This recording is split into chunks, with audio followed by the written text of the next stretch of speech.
सोमनाथ जी की गुफा में माता पार्वती जी भगवान शिव से कहती हैं कि आप हमें बताओ नरक और स्वर्ग का भान क्या है। शंकर भगवान ने एक शब्द में, क्योंकि शंकर अड़भंगे हैं, शिव आडंबर नहीं जानते, शिव दिखावा नहीं जानते, उन्होंने एक शब्द में सारी बात को समाप्त कर दिया। पार्वती जी कहती हैं आप हमें बताओ स्वर्ग और नरक का भेद क्या है। शंकर भगवान ने कहा पार्वती, संसार में रह रहे हो, घर में रह रहे हो, परिवार में रह रहे हो, भर पेट अगर भोजन कर रहे हो, अच्छे कपड़े पहन रहे हो, अच्छे मकान में रह रहे हो, सब घर के लोग तुम्हारा कहना मान रहे हैं, तुम्हारी इज्जत तुम्हारे घर में है, और तुम्हारे मांग में सिंदूर, हाथ में चुड़ला, पांव बिछोड़ी, और बड़े प्रेम से आनंद के साथ आप अपनी जिंदगी जी रहे हो। आप बुजुर्ग भी हो गए तो घर के पोता पोती आपका सम्मान कर रहे हैं, घर के लोग आपका आदर कर रहे हैं। सुनो पार्वती, घर में भरपेट भोजन कर रहे हो, अच्छे से सो रहे हो,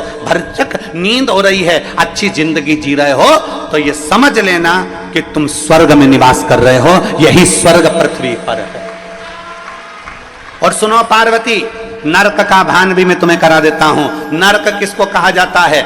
जिस घर में 4 लोग रह रहे हैं, जिस घर में 8 लोग रह रहे हैं और दिन भर क्लेश की जिंदगी जी रहे हैं, दिन भर विवादों में घिरे हुए हैं, दिन भर क्लेश में घिरे हुए हैं, जरा जरा सी बात में जहां क्लेश उत्पन्न हो जाता है, समझ लेना पार्वती कि नरक में क्या दुख देखोगे, वो दुख तुम्हें संसार सागर में नजर आता है। इसलिए पार्वती, स्वर्ग भी यही है और नरक भी यही। अरे मत बुरे कर्म कर बंदे, वरना पछताएगा, भगवान की आंखों से तू बच नहीं पाएगा, तू बच नहीं पाएगा। अरे ओ अज्ञानी, मत कर नादानी, अरे ओ अज्ञानी, मत करना, तेरे कर्म का फल भी तू ही पाएगा, जैसा किया तूने तेरे आगे आएगा। मत बुरे कर्म कर बंदे, वरना पछताएगा, भगवान की आंखों से तू बच नहीं पाएगा, तू बच नहीं पाएगा। तेरा स्वर्ग भी यही है और तेरा नरक भी यही है।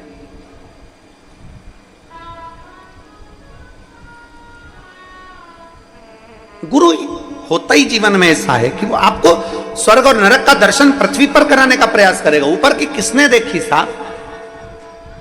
द्रौपदी से कह दिया गुरु द्रोणाचार्य ने, उस प्रभु का जाप, अपना चरण नहीं पकड़ाया, गुरु द्रोणाचार्य ने पकड़ाया तो गुरु मंत्र पकड़ाया, पकड़ाया तो गुरु का द्वार पकड़ा। भजन करो, भगवान का स्मरण करो।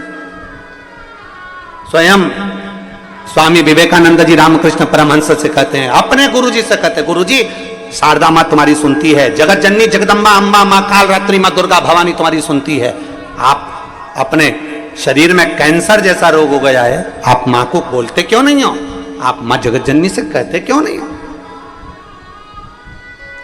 रामकृष्ण परमहंस जी ने कहा, तू कह रहा है ना, बोलूंगा बोलूंगा। एक दिन रामकृष्ण परमहंस जी से स्वामी विवेकानंद जी ने कहा, आज तो तुम्हें जगत जननी दुर्गा भवानी से कहना ही पड़ेगा कि मेरा कैंसर का रोग समाप्त करो।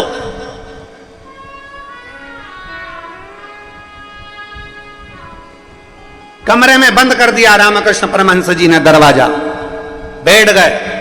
स्वामी विवेकानंद बाहर बैठे हुए थे, उनको लगा आज मेरे गुरुजी बोलेंगे मां से। मां शारदा सामने प्रकट हो गई। जगत जननी दुर्गा भवानी ने रामकृष्ण परमहंस से पूछा, बेटा ए बाबू,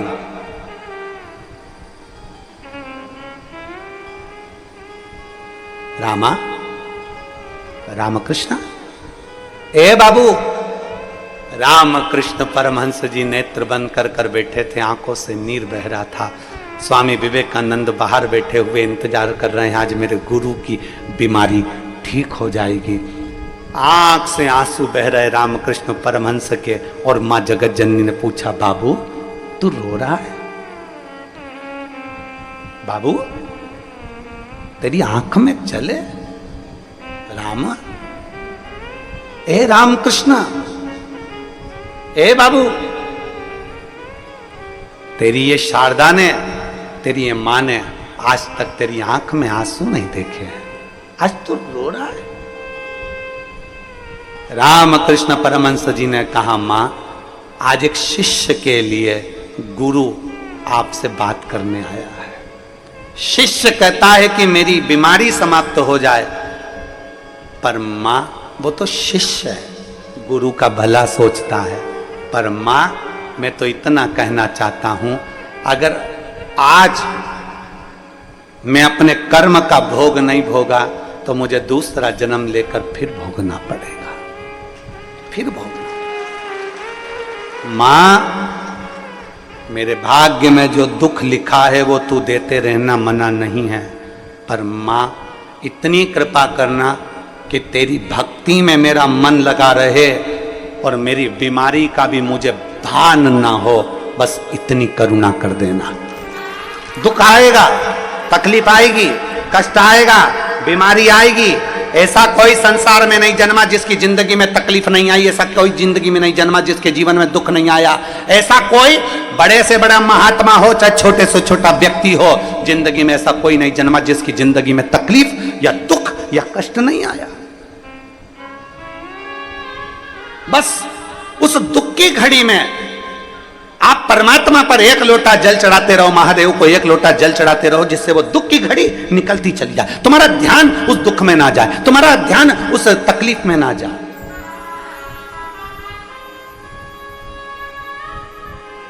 एक पत्र आया है, उस पत्र में एक मां ने लिखा कि मेरी बेटी की आंख के नीचे एक छोटी सी सफेद लाइन हो गई।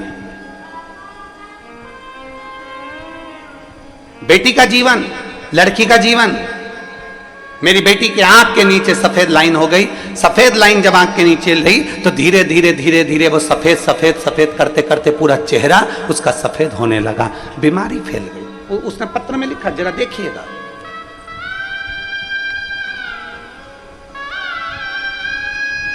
मैं अर्चना बेलवंशी, पति सुरेश बेलवंशी, परासिया, जिला छिंदवाड़ा, मध्य प्रदेश के निवासी हूं। मेरा मोबाइल नंबर ही है, कहीं बैठी हो तो हाथ हिलाइएगा, अगर कहीं बैठी हो तो हाथ हिला सकती है और बेलपत्र लेने यहां आ सकती है। हाँ जी, दिख गए। बेटी आई है क्या साथ में? आई है, ले आओ इसको, बेलपत्र लेकर जाओ। जाओ। मैं अर्चना बेलवंशी, पति सुरेश बेलवंशी, परासिया, जिला छिंदवाड़ा, मध्य प्रदेश की निवासी हूं। मेरा मोबाइल नंबर यह है। मेरी बेटी अंशिका बेलवंशी, उम्र 5 वर्ष है। उसकी आंख के नीचे सफेद दाग हो गया और उसके चेहरे पर पूरा दाग फैलता चले गया और पूरा चेहरा उसका धीरे धीरे सफेद होने लगा। 2023 में हमने डॉक्टर को दिखाया, जितना जितना उसको दिखाते गए वैसे वैसे उसके शरीर पर वो बीमारी फैलती चली गई। अब बेटी का जीवन है, गुरुजी कैसे इस बीमारी को देख लें। तब मेरे मम्मी पापा, ममता रकोशिया, पिताश्री अमित लाल रकोशिया जी के कहने पर मैंने पहली बार आपकी कथा टीवी पर सुनना प्रारंभ करी। आपको आज तक मैंने टीवी पर कथा नहीं सुनी थी, आज तक आपको देखा नहीं था, आज तक आपसे बात नहीं हुई। पहली बार कथा मैंने टीवी पर देखी और आपने कहा कि पूर्णिमा की रात्रि को गाय जब बछड़े को दूध पिलाती है तो उसके मुंह में फेन आ जाता है, उसको चम्मच में निकाल लो और उस फेन को शरीर पर लगाकर उसको चंद्रमा की रोशनी में रखिए और रुद्राक्ष का जल शिव जी को चढ़ाकर उसको पिलाइए। हमने बेटी को शंकर जी के मंदिर भेजना चालू कर दिया। मेरी बेटी देखकर रोती थी कि मेरा चेहरा कैसा हो गया, मेरा शरीर कैसा हो गया। तब हमने अपनी बेटी से कहा, उस पर भरोसा रख, बाबा को एक लोटा जल चढ़ाती रहे, मंदिर की सफाई करती रहे।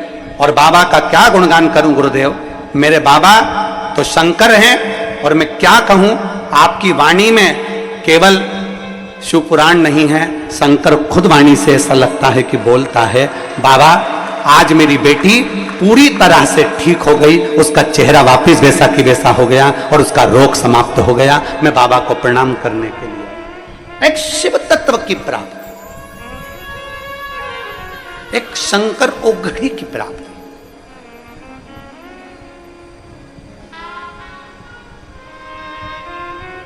हम जब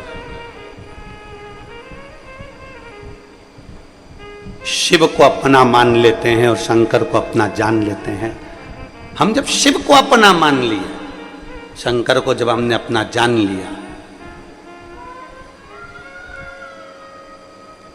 वो एक लाइन आप और हम हमेशा गुनगुनाते रहते हैं, रिश्ता तेरा मेरा सबसे प्यारा, रिश्ता तेरा मेरा सबसे प्यारा, तू मेरा बाबा मैं हूँ तेरा लाला, मैं हूँ तेरा लाला, तू मेरा बाबा मैं हूँ तेरा लाला, मैं हूँ तेरा लाला। एक विश्वास, एक भरोसा,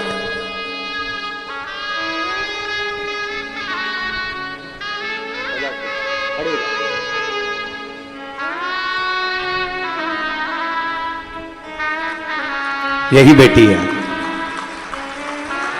जिसका पूरा चेहरा, शरीर धीरे धीरे सफेद हो गया था, चर्म रोग हो गया था, पर आज बाबा ने एक विश्वास के साथ उस बेटी का पूरा शरीर वैसा की वैसा ही कर दिया। ये शिव तत्व है।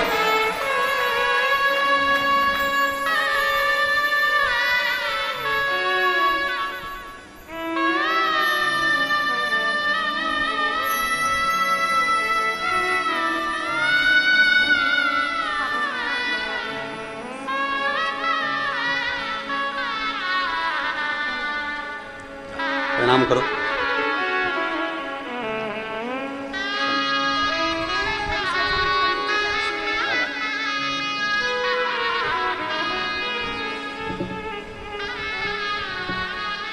एक संबंध हम परमात्मा से जोड़े, एक रिश्ता हम भगवान से जोड़े।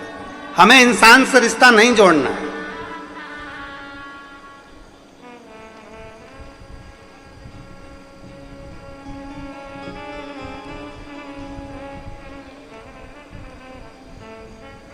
याद करो जगत गुरु शंकराचार्य जी का वो समय, 14 वर्ष की आयु में जगत गुरु शंकराचार्य जी जब पूरे विश्व में शिव का डंका बजा रहे थे, पूरे विश्व में जगत गुरु शंकराचार्य जी जब शंकर की पूजन का, शिव की स्तुति का, शंकर की आराधना का डंका बजा रहे थे, तब कई लोग जगत गुरु शंकराचार्य जी के चरण को पकड़ रहे थे। तो जगत गुरु शंकराचार्य जी ने कहा, मुझे क्यों पकड़ते हो, मैं तो आज हूँ कल नहीं, मेरा मानव का शरीर है, आज रहेगा कल नहीं। अगर तुम्हें पकड़ना है तो शंकर के शिवलिंग को पकड़ लो, शिव की स्तुति को पकड़ लो। आज शरीर है, कल नहीं। 14 वर्ष के जगत गुरु शंकराचार्य जी अपनी वाणी में कहते हैं, मुझे नहीं पकड़ना, पकड़ना महादेव को। मुझे नहीं पकड़ना, पकड़ना शंकर को। मुझे नहीं पकड़ना, शंकर पकड़ना है शिव को। मुझे नहीं पकड़ना, पकड़ना है शंकर के दरवाजे को।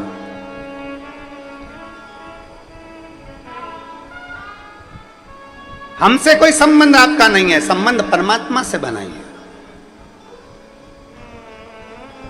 एक असली गुरु जो होता है ना, एक सही गुरु जो होता है ना, वो आपको यही मार्ग बताएगा। हमारे पास में नहीं, हमारे चरण पकड़ना नहीं, पकड़ना तो मेरे देव अधिदेव महादेव के चरण पकड़ना। जब दुख की घड़ी आएगी तो वो परमात्मा तुम्हारा साथ देगा।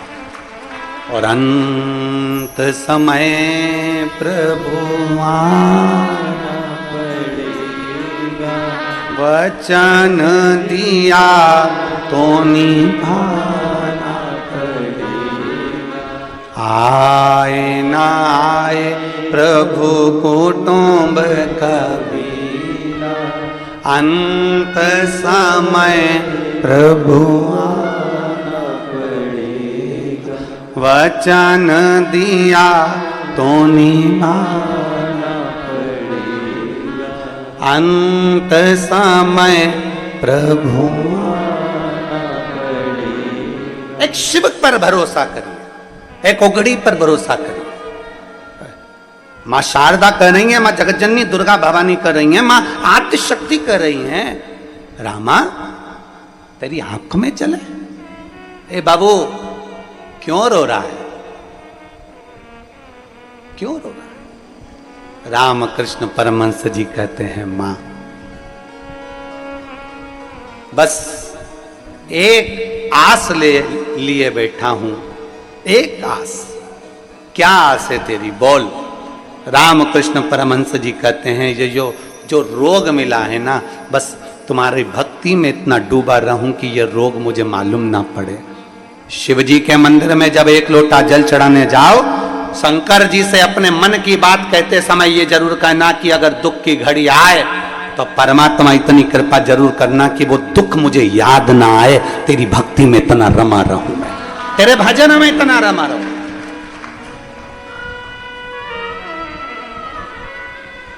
मुझे याद ना आए ये सब, ये दुख मेरे सम्मुख में याद ना आए।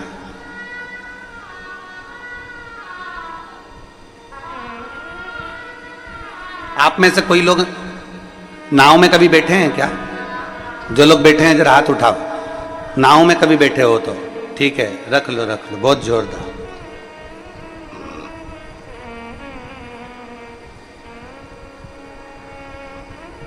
पतवार देखिए, नाव खेने वाली, अरे बोलो तो जम के देखिए कितनी होती है? दो। एक क्यों नहीं होती? अगर एक पतवार से नाव को खेओगे, नाव पार उतर जाएगी क्या? वहीं की वहीं गोल गोल गोल गोल घूमती रहेगी, पार नहीं उतरेगी। उसी तरह मेरे ओघरदानी मेरे शंकर भगवान माता पार्वती को अमरनाथ की गुफा में बैठकर कहते हैं, पार्वती सुख और दुख ये दो पतवार है, और ये दो पतवार नाव में लगी रहती है। उसी तरह संसार सागर में जो जन्म लेता है उसको सुख और दुख की दो पतवार पकड़ाई जाती है। अगर एक पतवार दी जाए तो वो वहीं गोते लगाता रहता है। ये दो पतवार ऐसी होती है जो व्यक्ति को मंजिल तक पहुंचा देती है, मंजिल तक पहुंचाती है। केवल सुख सुख मिल जाए ना, केवल अच्छा ही अच्छा मिल जाए, गुलाब जामुन खाने को मिल जाए तो दांत सड़ जाते हैं। अगर पेड़ा ही पेड़ा खाने को मिल जाए तो दांत सड़ जाते हैं। अभी तुम रोज भोजन कर रही होगी, उसमें नुक्ती, मिक्सचर, खिचड़ी, रोटी, सब्जी सब मिल रहा होगा। तुम एक दिन विचार करना कि मुझे तो नुक्ती नुक्ती खाना है, बूंदी बूंदी खाना है, तो थोड़ी देर बाद रुमाल ऐसा रख के कथा में बैठी रहोगी। अब कोई तुमसे पूछे क्यों हुआ क्या? नुक्ती पेट में भी दुखती और दांत में भी दुखती। तो अब कोई पूछे तुमसे कि तू ये दांत पर मुंह पर ये कपड़ा लेकर क्यों बैठी है, तो कहे बस आज मेरे दांत में बहुत दर्द हो रहा है, आज मेरे को थोड़ा पेट में भी बहुत दर्द हो रहा है, बार बार ऐसा लग रहा है कि मड़ोड़ उठ रही है बार बार। तो कोई पूछेगा क्या खाया था, तो के खाने को तो रोटी भी थी, खिचड़ी भी थी, दो चीज़ थी। अगर ज़्यादा कहीं तबीयत मबीयत गड़बड़ हो तो खिचड़ी खा लो, और अगर अच्छे दमदार हो तो रोटी निपटा लो। पर मेरी भी बुद्धि मारी गई थी, अकेली में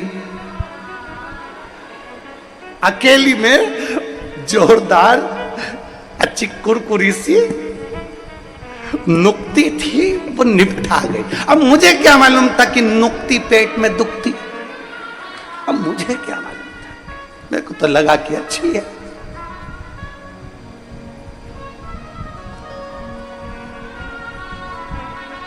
अब वो मैं तो खा गई। अब मुंह पे रुमाल रखकर बैठे हो, दांत में तकलीफ। अर्थात शिव महापुराण की कथा कहती है, मेरे भोलेनाथ मेरे ओघरदानी अमरनाथ जी की गुफा में कहते हैं बैठकर, पार्वती सुन, दो पतवार से नाव पार होती है, उसी तरह दुख के साथ सुख है और सुख के साथ दुख है। एक पहले चलती, फिर दूसरी चलती, फिर एक चलती, फिर दूसरी चलती। सुख आएगा, दुख आएगा, सुख आएगा, दुख आएगा, सुख आएगा, दुख आएगा, और अंत में मंजिल तक पहुंच जाओगे। बस तुम्हारी नैया पार, भटकना नहीं है।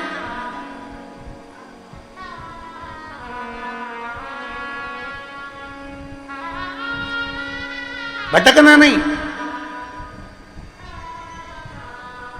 अगर हम इस सुख दुख की नाव में सवार हैं, मंजिल तक पहुंचना है तो परमात्मा का, रामकृष्ण परमहंस जी से मां जगत जननी करी, मांग तुझे क्या चाहिए, आज मेरा दिल प्रसन्न है क्योंकि तेरे शिष्य ने तेरे लिए सोचा है, तो बोल तुझे क्या चाहिए। रामा बोल दे, रामा हे बाबू मुंह से बोल तो सरी। रामकृष्ण परमहंस जी कहते हैं मां आज एक इच्छा है मेरी, वो तू पूरी कर देना। मां कौन सी इच्छा है, बोल रामकृष्ण परमहंस।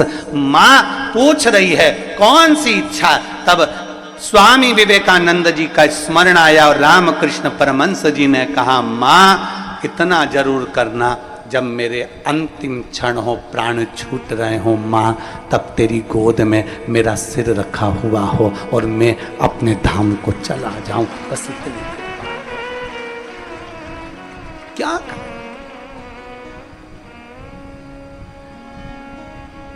आया है सो जाएगा राजा रंग फकीर,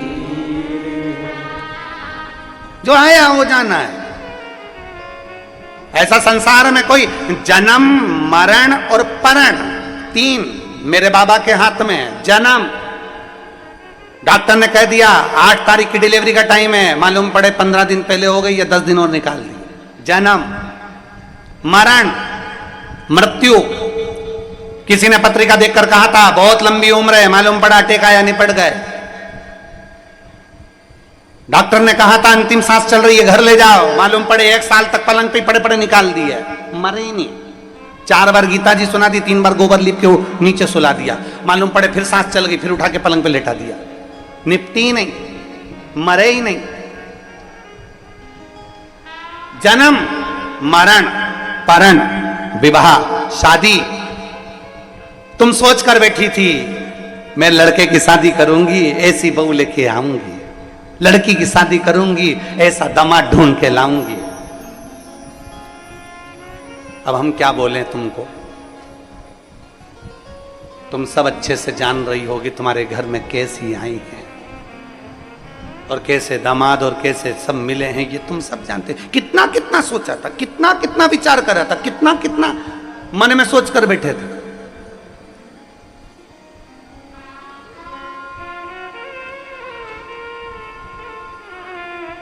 पूर्ण करने वाला देवाधिदेव महादेव, जन्म मरण और परण, 3 मेरे महादेव के हाथ में है। कब जन्म होना है, कब मृत्यु होना है, कब शादी होना है, ये महादेव जानते हैं। तुम कितना ही विचार कर लो, यहाँ जाऊंगी ये पूजन करा दूंगी, वहां जाऊंगी वो पूजन करा दूंगी, जल्दी से ब्याह हो जाएगा, ऐसा कर दूंगी वो ब्याह हो जाएगा, ऐसा कर लेंगे तो वो ब्याह हो जाएगा। सारी दुनिया का काम कर लिया, सब कुछ कर कर देख लिया, तब आखिरी में एक काम कर कर देखो, मेरे देवाधिदेव महादेव को 1 लोटा जल चढ़ाकर अशोक सुंदरी का स्पर्श कर कर देखो, बाबा विवाह भी करा।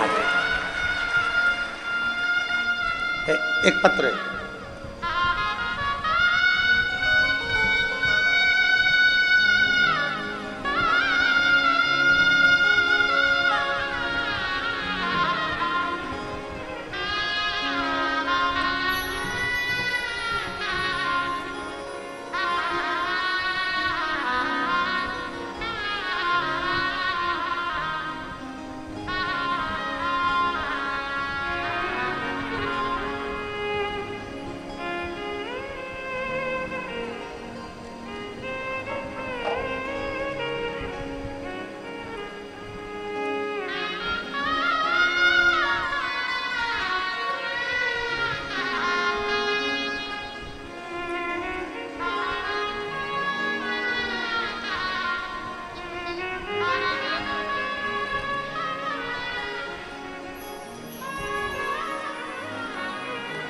सुमित बालाजी कांवले लातूर से हैं। कहीं बैठे हो तो हाथ हिला सकते हैं। आप ही हैं? श्री शिवाय नमस्तुभ्यं। बेटा आया है जिसकी नौकरी लगी, वो नहीं आया। आ जाओ, एक बेलपत्र लेकर चले जाओ। आइए, हम लातूर से आए हैं, आपको कहना चाहते हैं। मेरे बच्चे की नौकरी नहीं लग रही थी, बच्चा भगवान पर भरोसा नहीं करता था, किसी बाबा पर भरोसा नहीं करता था, मेरा बच्चा, तब मैंने अपने बेटे से कहा कि तू एक बार शिव मंदिर जाना चालू कर, शंकर को 1 लोटा जल चढ़ाना चालू कर। मेरा बेटा कहता है, माँ क्या शिवजी को जल चढ़ाने से नौकरी लग सकती है? तुम मेहनत कर।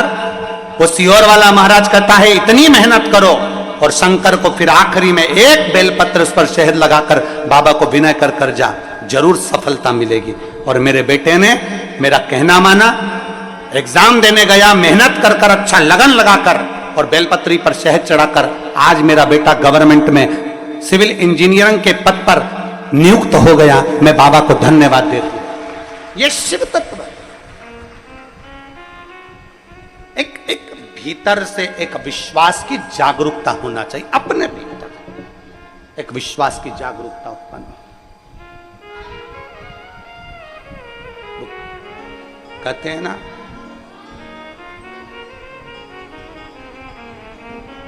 थोड़ी मेहनत हाथ की,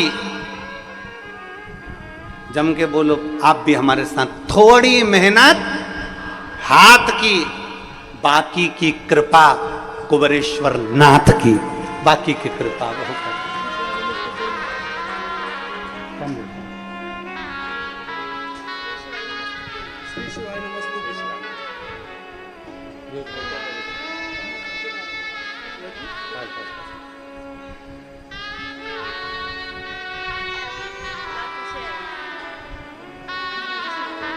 बधाई आपको।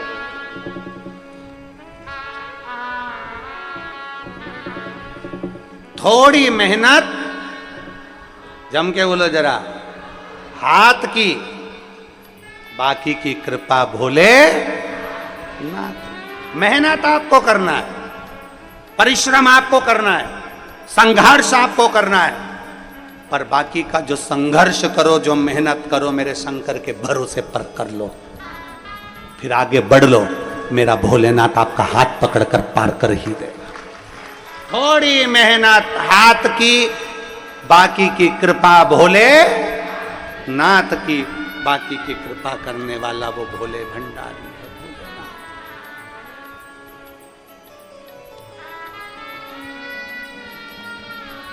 वो कृपा करता, वो दया करता, उसकी करुणा, उसकी कृपा कभी खाली नहीं जाती। कृपा मां, इतनी करुणा जरूर करना कि अंत समय तेरी गोदी में निकले, ये कृपा है। पट खुला, दरवाजा खुला, स्वामी विवेकानंद जी अंदर आए, गुरु जी के चरण पकड़कर कहा, आज मैं बड़ा खुश हूं। रामकृष्ण परमहंस जी मुस्कुरा दिए। सच्चा संत जो होता है ना, उसके चेहरे की हंसी कभी समाप्त नहीं होती।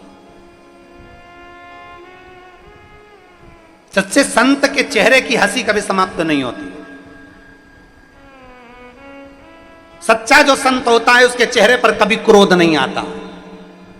सच्चा जो संत होता है उसके भीतर कभी अहंकार नहीं आता, अभिमत्ता से परे होता है। रामकृष्ण परमहंस जी मां दुर्गा से, आद्य शक्ति मां काली से, शारदा भवानी से बात करते थे, पर कभी रामकृष्ण परमहंस जी के चेहरे पर कभी भी अहंकार, क्रोध, कभी भी उनके चेहरे पर। मां स्वयं कह रही है शारदा भवानी कि आज मैंने तेरे चेहरे पर अश्रु देखे, तू तो मुस्कुराने वाला था, तू तो हंसने वाला, तू मुस्कुराने वाला, और जगत को तू प्रेरणा देने वाला कि हंसते रहो जिंदगी में। और तू आज रो रहा है। मां शारदा खुद कह रही है।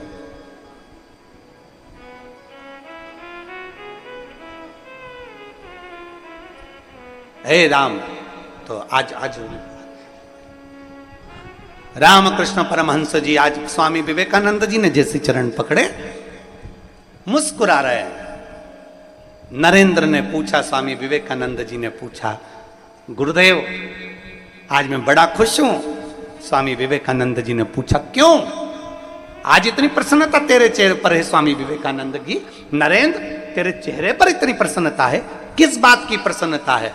क्योंकि आज मेरे गुरु का रोग समाप्त हो गया, मुझे उसकी प्रसन्नता है। आज मेरे गुरु का रोग समाप्त हो गया, मुझे उसकी प्रसन्नता है। रामकृष्ण परमहंस जी मुस्कुराकर बोले, रे नरेंद्र, ओ नरेंद्र। रामकृष्ण परमहंस जी मुस्कुराकर बोले, मां आई थी, मैंने बात भी करी थी और मैंने तेरा बोल भी दिया था, शिष्य के कहने पर यहां आया हूं। पर नरेंद्र, मैंने मां से अपने रोग की मुक्ति नहीं मांगी, मैंने मां से केवल मांगा तो इतना मांगा कि मेरी दुख की घड़ी में तेरा भजन करता रहूं और वो दुख मुझे याद ना आए, बस इतनी कृपा कर देना। ऐसा कौन जिसके जीवन में दुख ना आए, ऐसा कौन जिसके जीवन में तकलीफ ना आए, ऐसा कौन जिसके जीवन में कष्ट ना आए। तुम कितना बड़ा भी अगर मिनिस्टर है, कितना बड़ा भी मंत्री संतरी कलंतरी, कितना बड़ा भी पदाधिकारी, चाहे वो बड़े से बड़े ओहदे पर बैठा हो, चाहे वो कलेक्टर हो, एसपी हो, चाहे वो आईएएस ऑफिसर बनकर बैठा हो, चाहे कितने बड़े भी ओहदे पर बड़े से बड़ा ऑफिसर बनकर बैठा हो, चाहे बड़े से बड़ा मिनिस्टर बनकर बैठा हो, चाहे एक छोटे से छोटा गरीब से गरीब व्यक्ति से लेकर बड़े से बड़ा साधु संत सन्यासी तक क्यों ना है, उसकी जिंदगी में भी दुख आता जरूर है। क्योंकि जो जन्म लेता है उसको दो पतवार पकड़ा कर भेजा जाता है, दो हाथ देकर भेजा जाता है कि ये दो पतवार सुख और दुख की है, इस पतवार से तुम्हें पार होना है। सुख भी आएगा, दुख भी आएगा, सुख में भूलना मती और दुख में शंकर को कभी भूलना मती, बस इतना याद रख ले।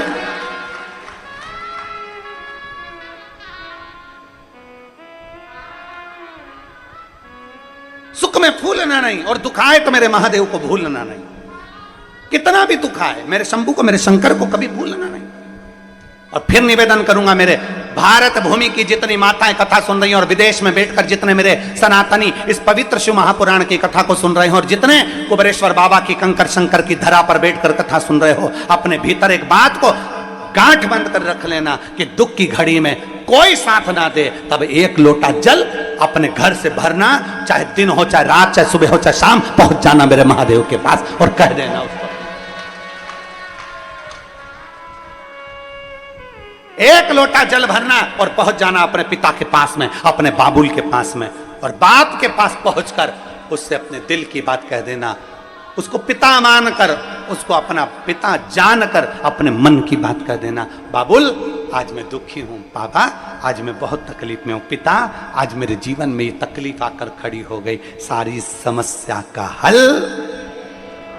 एक लोटा जल। बोल बम का नारा है, उससे कह दो जाकर, उससे